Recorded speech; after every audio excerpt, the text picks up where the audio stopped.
We all are united for this country and we will serve this country, we will protect this country. We all are freedom fighters.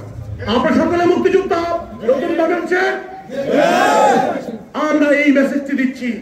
আমরা ৭১ সালে মুক্তিযুদ্ধ করেছি, ৫ই August মুক্তিযুদ্ধ করেছি, আরো মুক্তিযুদ্ধ করব। এই রক্তের স্রোত দিয়ে প্রবাহিত করে বাংলাদেশের সত্যিকার স্বাধীনতার যে চেতনা, বাংলাদেশের গণমানুষের মুক্তি, সংবাদপত্রের স্বাধীনতা, বিচার বিভাগের স্বাধীনতা, মানুষের মুক্তি, human rights, rule of law যেদিন প্রতিষ্ঠিত হবে সেদিনই সত্যিকার স্বাধীনতা এবং বিজয় বাস্তবায়িত হবে। সেই সত্যিকার স্বাধীনতা এবং বিজয় বাস্তবায়ন করার জন্য জামাত ইসলামীর নেতৃত্বে আমরা কাজ করে যাচ্ছি।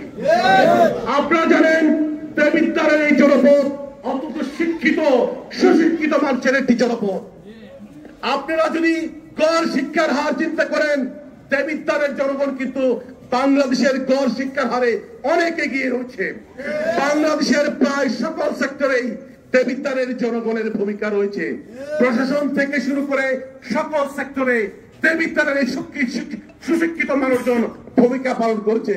কিন্তু আমরা কি দেখেছি, দেবিদ্বারে যারা জনপ্রতিনিধি হয়েছে তারা রাজপথে গোলাগুলি করেছে, তারা সন্ত্রাস করেছে। আপনারা কি সেই সন্ত্রাসীদেরকে আপনাদের নেতা হিসেবে দেখতে চান? গণমানুষের নেতা হিসেবে দেখতে চান? দেবিদ্বারের মান মর্যাদা যেমন সারা দেশে রয়েছে, আমরা চাই দেবিদ্বারের ভূমিতে দেবিদ্বারের নেতৃত্ব সত্যিকার মর্যাদাবান নেতৃত্ব হোক এবং সত্যিকার বিজয়ের প্রতিনিধিত্ব করুক এই নেতৃত্ব। আমরা জামাত ইসলামীর নেতৃত্বে দেবিদ্বারের নতুন নেতৃত্ব উপহার দেব এবং বিজয়ের সত্যিকারের চেতনা নতুন নেতৃত্বের মাধ্যমে প্রতিষ্ঠিত হবে ইনশাআল্লাহ। সেই সত্যিকার বিজয়।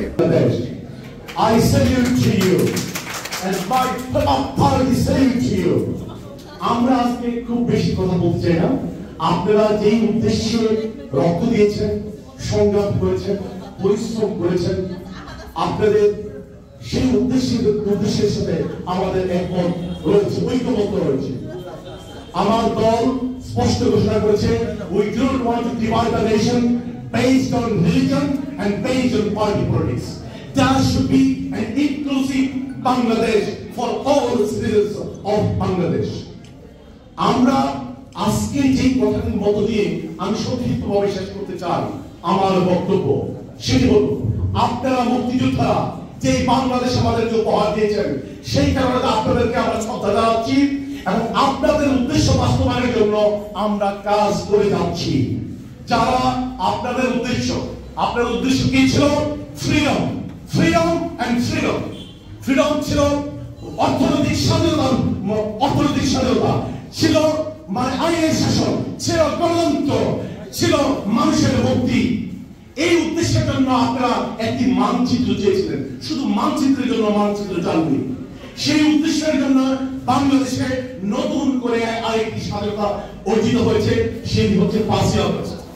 আপনাদের উদ্দেশ্যের জন্য, আপনাদের লক্ষ্যের জন্য, আপনাদের চেতনার জন্য, আপনাদের প্রেরণার জন্য এবং আপনারা যে লক্ষ্যে কাজ করেছেন, আমরা এই নতুন প্রজন্ম আপনাদের উদ্দেশ্য বাস্তবায়ন করতে যাচ্ছি।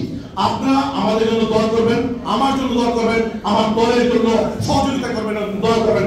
তার জন্য মুক্তিযোদ্ধাদের সম্মান, মুক্তিযোদ্ধাদের উদ্দেশ্য লক্ষ্য বাংলাদেশে প্রতিষ্ঠা করার জন্য কাজ করতে পারে, তার জন্য আপনাদের দোয়া কামনা করে আমার বক্তব্য শেষ করছি। আসসালামু আলাইকুম।